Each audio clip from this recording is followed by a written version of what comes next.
let's discuss some yoga philosophy, and then we'll meditate together.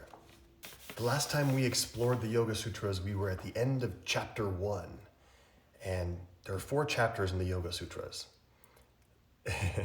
The first chapter is called Samadhi Pada, and it discusses what the end goal, the transcendence is of learning to unify our lower nature and higher nature, hence the definition of yoga, which is union.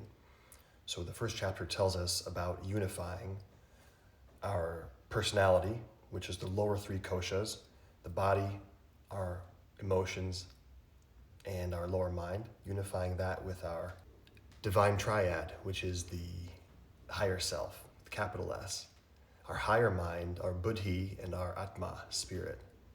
So the lower nature and the higher nature. Oh, I think I skipped one. The lower nature is the lower quaternary. There are 4 things. I skipped the pranic body.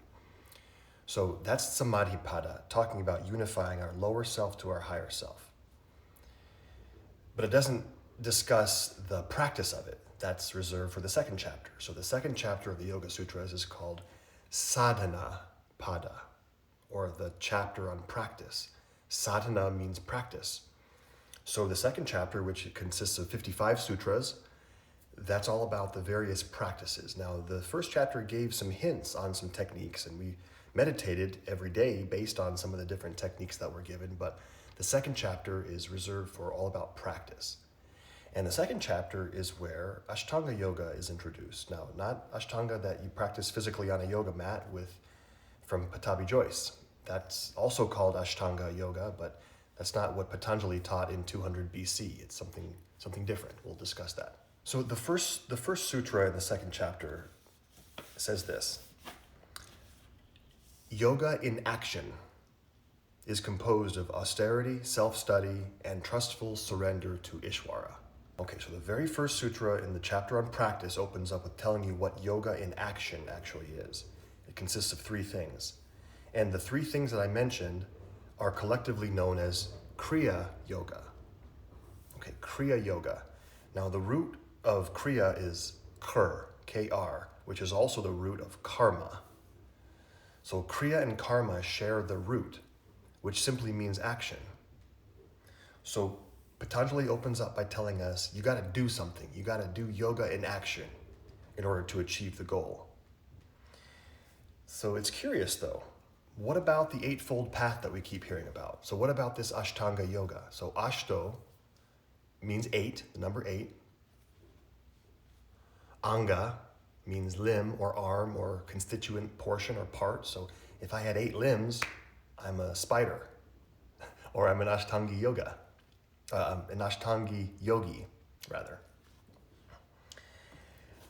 So why is he telling us that yoga in action is 3 things on the first sutra, but then later in the chapter he talks about 8 things, the 8 limbs? So let me discuss that for a moment. So most studies of the Yoga Sutras, oh yeah, and by the way, today I'm using a different book. This is a 3rd book, which I haven't introduced yet. This is called The Practice of the Yoga Sutra, by Pandit Rajmani Tiganaya. As I was saying, most studies of the Yoga Sutras consists of the 8 limbs only. When you think of Yoga Sutras, most people think of the 8 limbs. And that's selling the sutras short of the beauty of the teaching.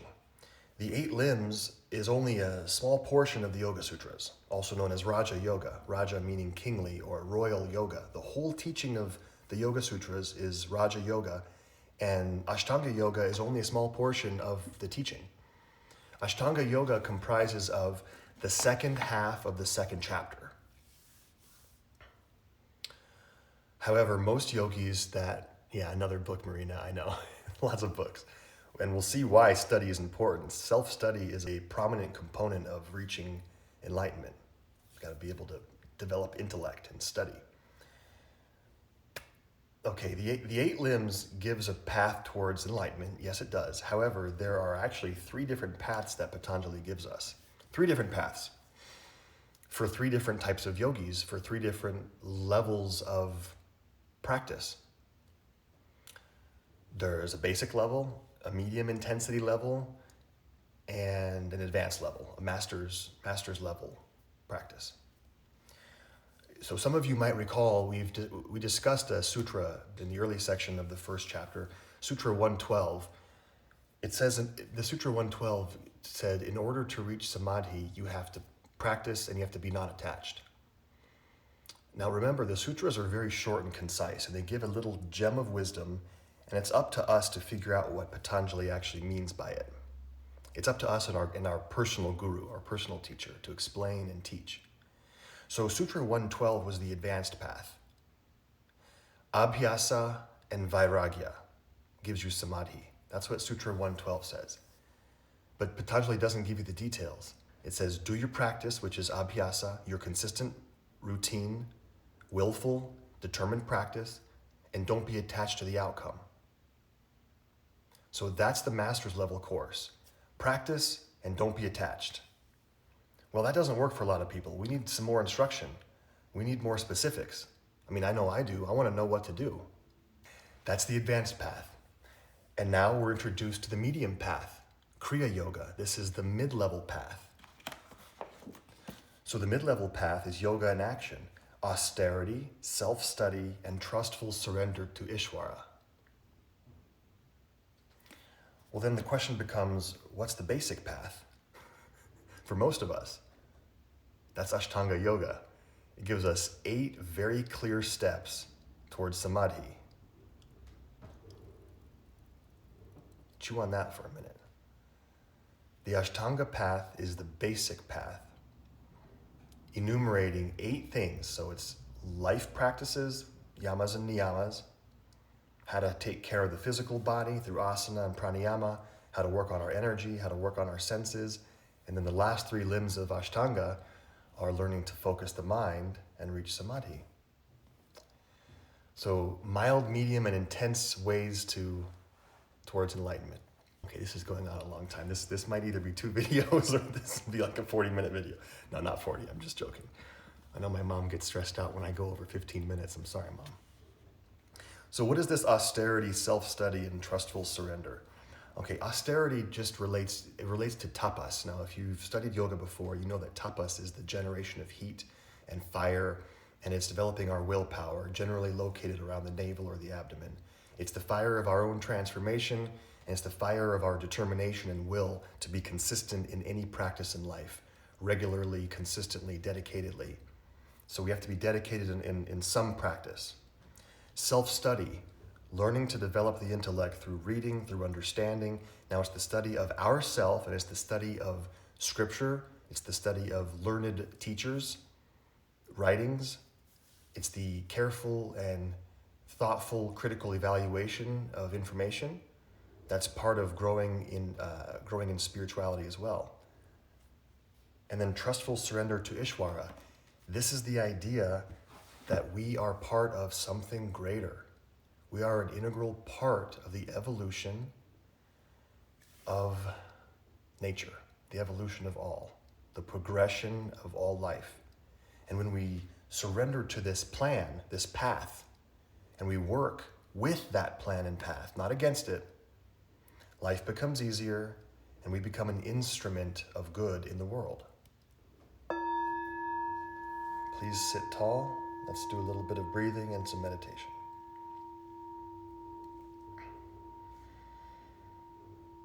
All right. Close the eyes. Develop your foundation. Feel your rootedness into the ground. Grow your spine. Grow the crown of the head. Relax the shoulders. Relax the face.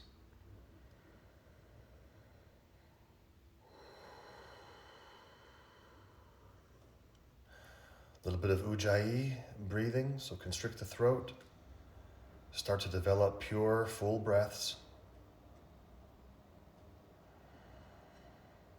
Allow the lungs to expand and contract. Attune yourself to energy.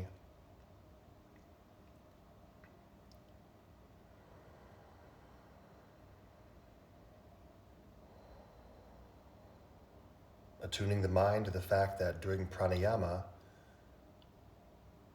we are acknowledging and building and utilizing and manipulating energy. such that we can do the same with the mind.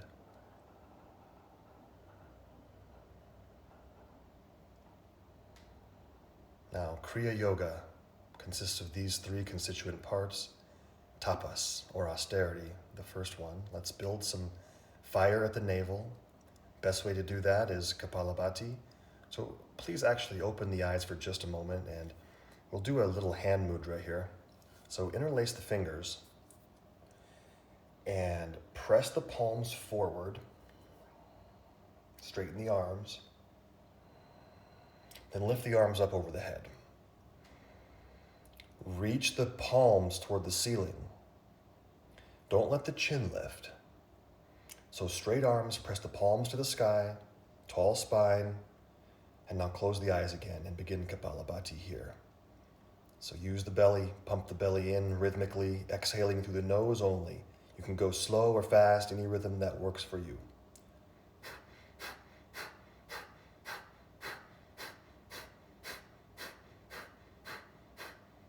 Emphasizing the exhales, focus on the area just above the navel, pulling it back towards the spine with each contraction, developing heat. If you're the type that enjoys visualization, see a flame or a fire being stoked and see it growing in intensity and heat.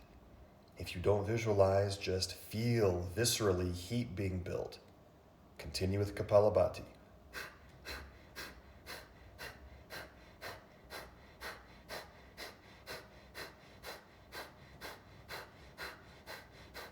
Keep reaching the spine taller, crown of the head taller, palms toward the ceiling. Continue.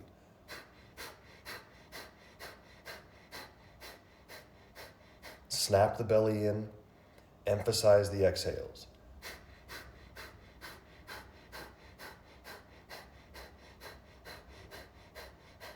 Keep the arms up, take a deep inhale, fill the lungs up, stretch the body even higher, hold the breath, full lungs, reach toward the sky even more. Feel the energy swirling and building in the abdomen, holding the breath.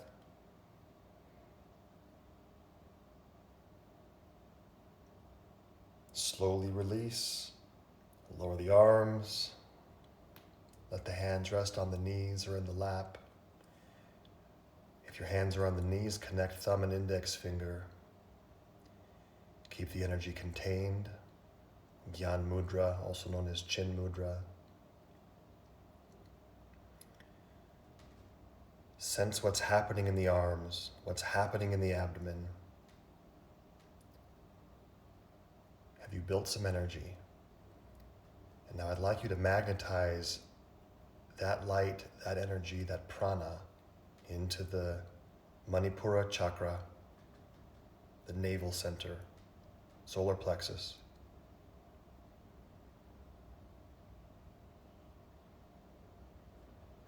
Feel the actual heat.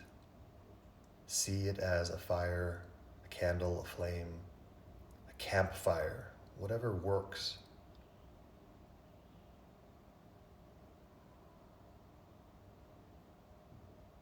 This is our inner tapas, our inner fire of willpower. We use this to transform and to proceed, progress.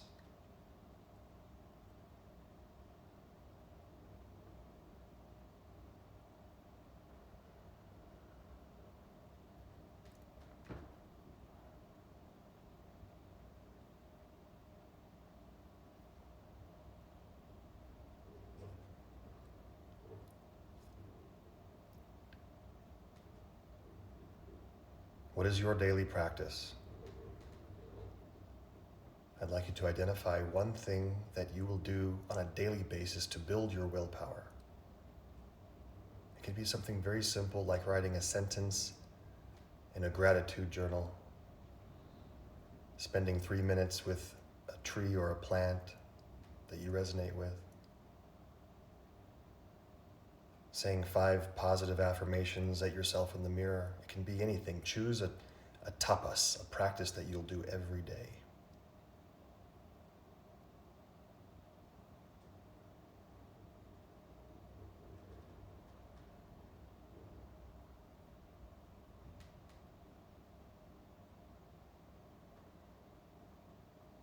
Now Take that light and that heat from the navel, move it up to the heart center. Ignite the heart. This is the physical location in the body where we know where we are, trustful surrender.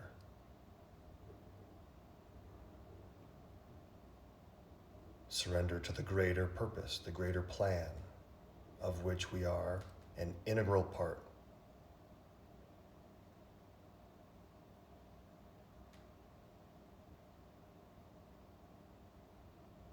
Ishvara pranidhana, surrender to the Creator, surrender to the breather of life into the universe, knowing that there is an intelligence that guides us. There is a divine will that pulls us forward.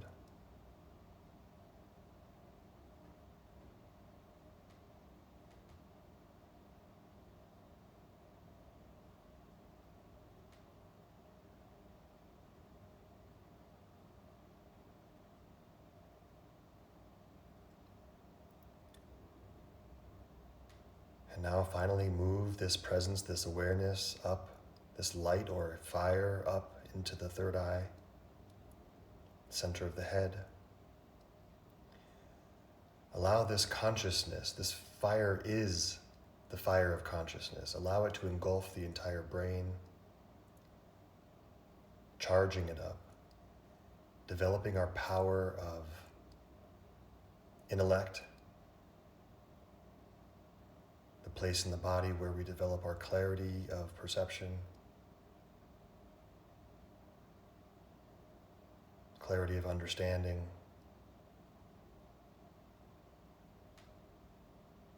totality of wisdom, and our ability to self-analyze, self-understand, self-study.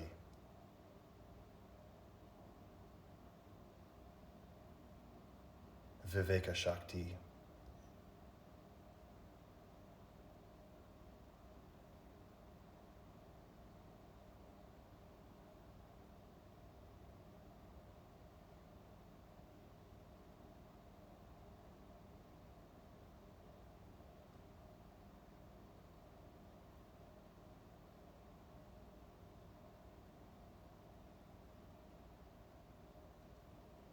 And now finally, all these three energetic centers are consumed in this light that we've built, this fire. So grow the flame or the brilliance or just the awareness to encompass all three centers, the navel, the heart, and the third eye. We are a column of light, a light being, energized and harmonized, completely integrated.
Please take a deep inhale.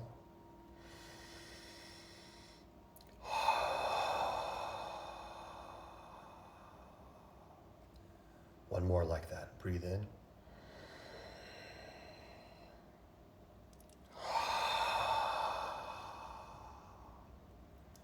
Before you open your eyes, remember, if you did set some kind of practice for yourself, very simple, something attainable that you will do every single day. Tapas, Use this fire that we've built inside to propel you through your daily practice. Willpower is developed, dedication. Bring your palms to your chest, bow the chin. Give yourself a little bit of gratitude. Every time you sit and close the eyes and focus inward, you're doing wonders for yourself and wonders for the world. Namaste.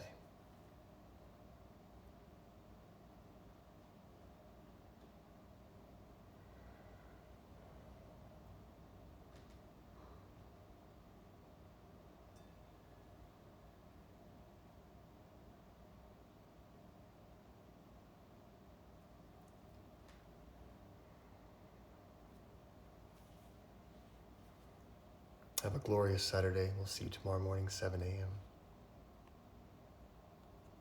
Thanks, y'all.